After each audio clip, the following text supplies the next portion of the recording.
Vice Ganda at Billy Crawford, may madamdaming mensahe sa gitna ng kanilang pagkakaayos. Para sa akin, it really doesn't matter kung saan ka. Ang importante kasi ito, lahat dito, iisa lang naman, puro puso. Mahal namin ang isa't isa.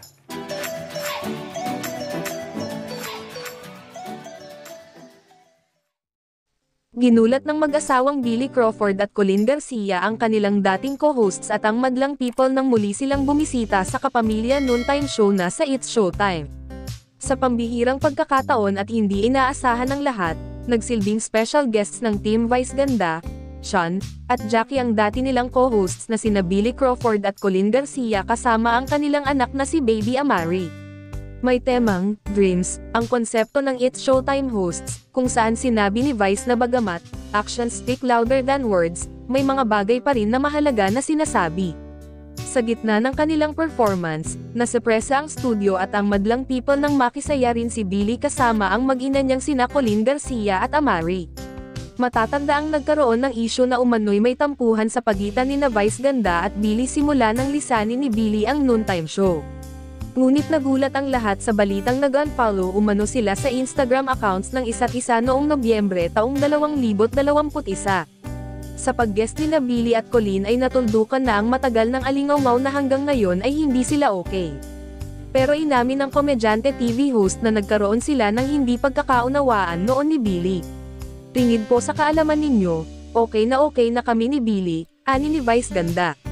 Pero hindi kasi kami yung tipong, di ba, basta okay kami. Naisip daw niyang hilingin ang pag-guest ng mag-anak habang magka-text sila, bagay na pinaunlakan naman nila. Ang presensya raw ni na Billy at Colleen sa performance nila ay may mensahe raw sa mga nagnanais na ma-inspire na mag-heal. Thank you, Billy and Colleen kasi biglaan to. Kagabi ko lang sila tinawagan. Nagte-text kami ni Billy this past few days pero hindi namin to napag-usapan, pagbabahagi pa ng komedyante TV host. Kasi si Billy is one very important person sa buhay ko. At the end of day, you are my best friend and I love you very much. Regalo natin ito sa madlang people na makita nilang magkakasama tayo ulit, pahayag ni Vice Ganda.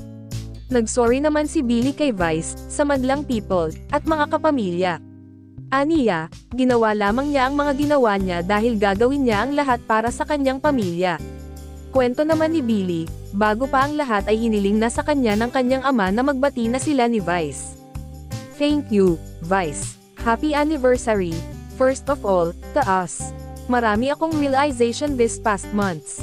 Kababalik ko lang galing States, kakakita ko lang sa daddy ko. Hindi ko alam kung hanggang kailan ang daddy ko sa mundong ito. Pero ang bilin niya sa akin ay mag-ayos tayo, pahayag ni Billy. Noong sinabi ng daddy ko na part of that, it's beyond my control, it's beyond Vice's control din. I think lahat ng ito ay orchestrated by God. Katulad ng sinabi mo Vice, nahanap ko ang aking asawa, nabuo ko ang aking pamilya, dahil sa programang ito. Para sa akin it really doesn't matter kung saan ka. Mahal namin ang isa't isa.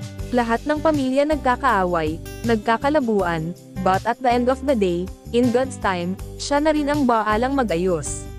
Kaya on my end, I want to say I'm sorry. I'm sorry, madlang people.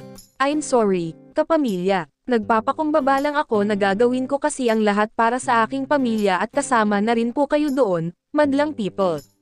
So thank you, everyone, for the support and love amidst sa lahat ng nangyari. But I just want to say, Vice, I love you, dagdag pa nito. Matapos nito, nagyakapan sina Billy at Vice. Naging host si Billy ng It's Showtime mula nang binuo ito noong 2009 hanggang sa umalis siya noong 2018. Si Colleen naman ay naging bahagi rin ng kapamilya noontime show, pero umalis siya noong 2016.